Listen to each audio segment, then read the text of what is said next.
Emily, would you please come forward? We're going to be doing something, my goal is maybe once a month, doing something different for Children's Moments. Sometimes we look at our younger people as the future of the church, but they are, in fact, the church now. And they all have different gifts, different abilities, and I'm going to be having some of our younger people doing something, saying things about once a month and sharing things to minister to us. And Emily has written a song, and I've asked her if she could do that for our Children's Moment today.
I have already asked for next month for Jessica to be saying something, but if anybody else has anything they want to offer or say, or Stephen, you're not too old for you consider our younger members. If you want to do something, or like I said, I just would like a point at least once a month to really allow our youth to be a part of this service. For today, I'm going to be speaking on God is holy. You can follow along the bulletins to the Bible verses. We're going to be starting in Leviticus chapter 11, verse 45. And it says, I am the Lord who brought you up out of Egypt to be your God. Therefore be holy, because I am holy. When I got the idea for a sermon last week about God's holiness, I thought, oh, that'll be easy. There's probably got to be a lot of things about God's holiness in the Bible, you would think. But here's what I discovered. There are about 500 or 600 times where the word holy is mentioned in the Bible. However, there's only about 60 times when it refers personally to God. That's excluding the times it's used for the Holy Spirit. And many of those are simply a title, saying something like the Holy One of Israel, but not a lot of description around it. If God gives this command to be holy, as He is holy, then I started to think, well, how are we supposed to model that when there's not much description of what that looks like when God says He is holy? But here, the reason why I think it's important to talk about us being holy is I think we tend to think about being holy as God's moral perfection, and consequently, I think we've set the bar too high for being Christians. We've set this image up of this is what it's like to be holy, and it tends to give us an image of being holier than thou. There's even a saying for holier than thou, that we think we're better, or if people don't act a certain way, that they're not what a true Christian should be. And I get this when I've asked certain people to church, and they've jokingly said, well, if I go into church, if I step in there, the wall's going to fall down around me. I think there's a level that we've set that people don't think that they could reach. In order to really understand the concept of holiness, I'm going to start with the items that were called holy, since the majority of Scripture focuses on either people or things, and we're going to move up from there. So the first place we see the word holy is actually in the second book of the Bible, in Exodus chapter 3, verse 5. And this is a time where it's a very well-known scene where God is speaking to Moses through the burning bush. And it says, "Do not come any closer," God said. "Take off your sandals, for the place where you are standing is holy ground." Now, it's holy partly because the presence of God is there, but it's also for another reason, and that is that it was a special place. When we look at the meaning of the word in Hebrew for holy, the word that is translated to the English of holy, the Hebrew meaning encompasses something like a separation. Separated. This place of the burning bush was holy because God had separated that ground to make it special for a time between him and Moses. He was meeting Moses there. It was a focal point. It was set apart for God's purpose. That's another meaning for that word holy. People look at a special place like this as holy or sacred, even after the event happened. But we tend to take things like this to the extreme. We talk about a place being holy. When I was over in Israel, many places, many churches were set up around different sites, like the House of Peter and things like that. The Byzantines and the Franciscan monks had built whole monuments and sanctuaries. And we know that a lot of that because we know that that's where the certain places were, but we know there's something special about being there. But just because a place was once holy doesn't mean that the place itself should somehow be worshipped. A place seems to be holy only for a time that God is using it, because that word is talking about setting it aside for a special purpose. It wasn't like God left an angel where the burning bush was to tell people to remove their sandals every time they walked across that land. There were other places that God declared holy: Mount Sinai, the tabernacle, the temple altar, the Holy of Holies where he would meet with priests. There was a time when the commander of the Lord's army told Joshua, which was Moses' successor, when he met him, same thing with Moses, take off your sandals, for you're standing on holy ground. Now, obviously, there's no indication of moral perfection for a piece of land.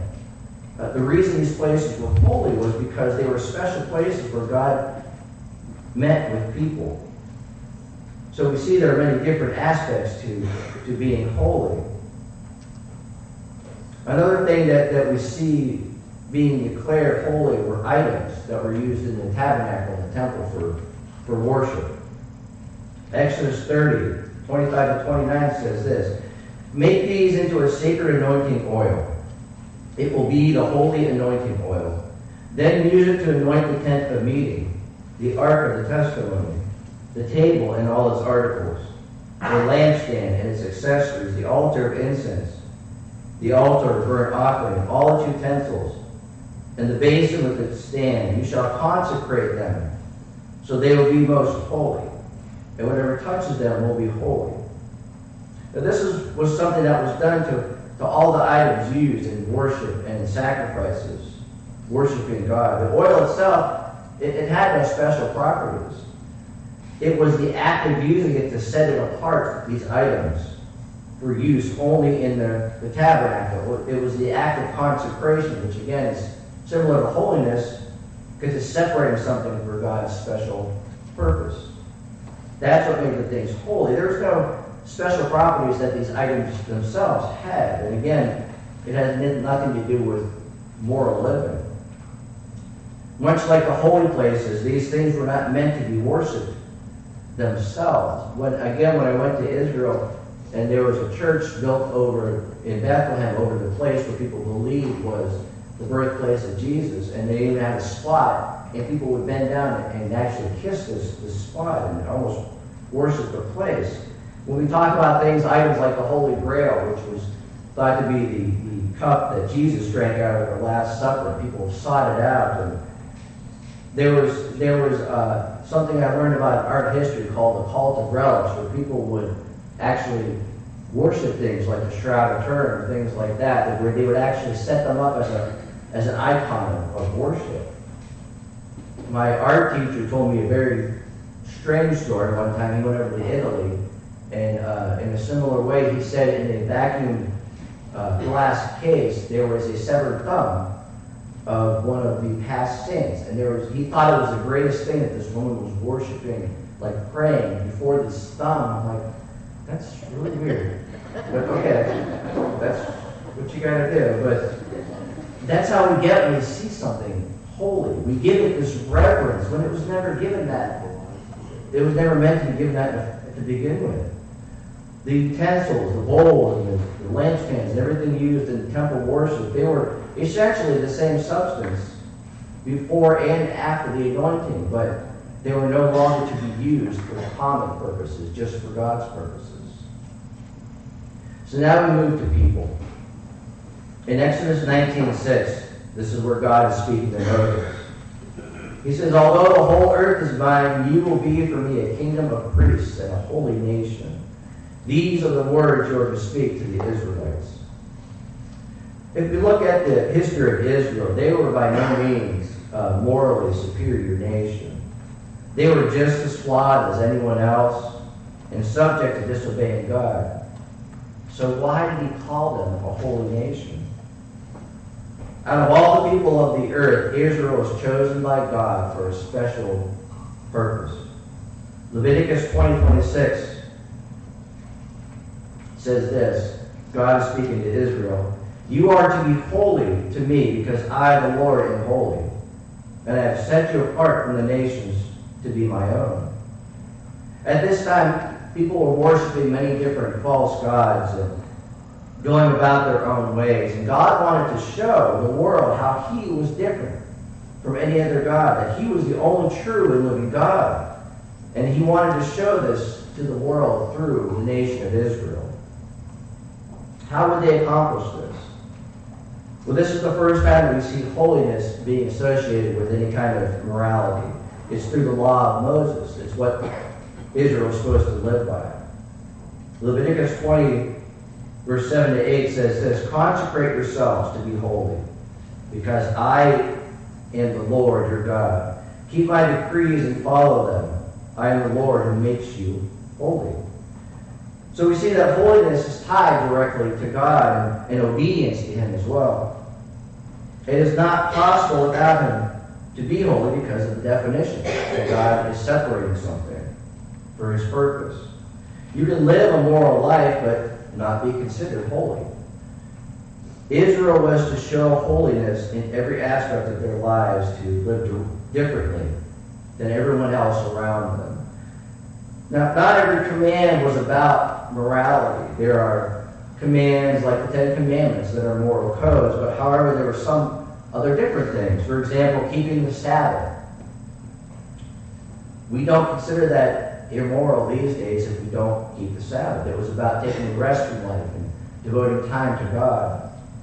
Some commands were dietary restrictions. Leviticus 11:44 says, I am the Lord your God. Consecrate yourselves to be holy, because I am holy. Do not make yourselves unclean by any creature that moves about on the ground. So this was a condition of being holy, was not even bugs and things that crawl on the ground. Now, we don't think of that as immoral today, maybe a little gross, but certainly not immoral. The law goes on about many things like this, including hairstyles, clothing, and even farming, growing crops.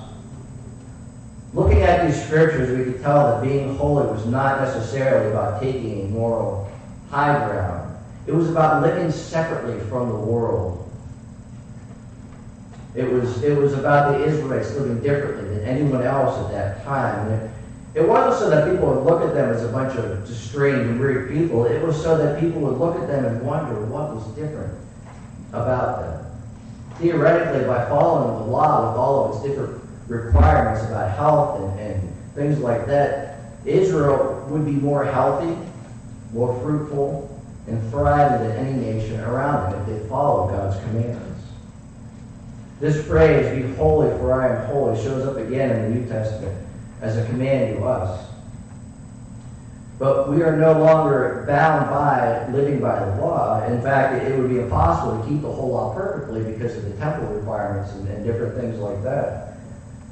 But we are under new covenant spelled out in Jesus' blood. So how do we define being holy now, if not by following the law exactly, as the Israelites did? Romans 12:1-2 says, "Therefore I urge you in view of God's mercy to offer your bodies as living sacrifices, holy and pleasing to God. This is your spiritual act of worship. Do not conform any longer to the pattern of this world, but be transformed by the renewing of your mind." We see in these verses that to be holy, we need to offer ourselves to God, to devote ourselves to Him, to allow Him to separate us for His purposes. This is the act of making us holy. Just as the vessel is dedicated to the service of worship in the temple. But to truly be set apart, Paul adds that we need to stop conforming to the patterns of this world. Our mindset needs to change by changing our perspective and allowing God to transform us. This does not take devoting yourself to a life of ministry like I am. I was set apart for God's purposes long before I stepped into the pulpit. But this is one of the mistakes that monks made. We call it the monastic movement, when monks would remove themselves from the world, and some still do, and they live in these monasteries, and they would say, well, to be holy, we have to completely separate ourselves, and to be honest, nobody really knows what happened in the monastery except for the monks, so who knows how they were living, but really they took themselves out of the world completely, and they missed the point of holiness. The point of living a holy life is not a means and end to itself. The point of living a holy life is to allow God to shine through you to the world. In no way does it mean that we have to be perfect, because that's impossible. Holiness for us is about our heart's devotion. If you have a hard time with this, that you can be holy and flawed, listen to this. 1 Corinthians 16-17 says this. Don't you know that you yourselves are God's temple, and that God's Spirit lives in you? For God's temple is holy, and you are that temple. We are made holy by accepting God's Spirit within us, by turning our temple of our bodies over to Him so that it's no longer about us, but about Him. This verse says nothing about being morally perfect. But again, I think this is important to understand. We were talking about it in our last Bible study. We kind of present this image of what it means to be holy, to be a Christian, and it's something that we can't even live up to in the church. And I think moving forward, because we know that we have lost people from the church, but to move forward to the future, I think it's important for us to make sure that people know that, well, God's holiness is up here, but I'm somewhere around here. You know, none of us come into the church on Sunday perfect people. We're all struggling. We're all dealing with things. And I think in order for the church to really be relevant again in the future, we have to be real with people. We have to be honest with people. If we tell people that the only difference between us and non-Christians is that what we've devoted our lives to God's purposes. We've been consecrated. As for God's holiness, like I said, there's really not a lot of detailed description about it. If we take the definition of being separate, then we could say that God is totally on another level of existence than us, that he is without flaw, perfect and pure. Isaiah 40:25 says, "To whom will you compare me? Or who is my equal?" says the Holy One. Isaiah suggests that God's holiness shines through his other attributes. In 5:16 it says, "But the Lord Almighty will be exalted by his justice, and the holy God will show himself holy by his righteousness." Hosea also follows this in Hosea 11:9. It says, "I will not carry out my fierce anger, nor will I turn and devastate Ephraim, for I am God and not man, the Holy One among them." Maybe all that we need to understand about God's holiness is that he is far above us in every way, yet he's still, amazingly, only a prayer away. As I said, this was a challenging sermon to put together because it was not at all what I expected. I really struggled at the beginning with this, but if anyone else has anything else regarding holiness and God's character, feel free to bring it to our Bible study on Thursday nights at 7. Again, we just kind of expound on what we talk about here on Sundays. And if you can't make it Thursday, feel free to come to me after church. And because I could have easily missed something or overlooked something. And I always like to hear back from people. But it was definitely a good learning experience for me putting this together, and I hope you too. Would you pray with me, please?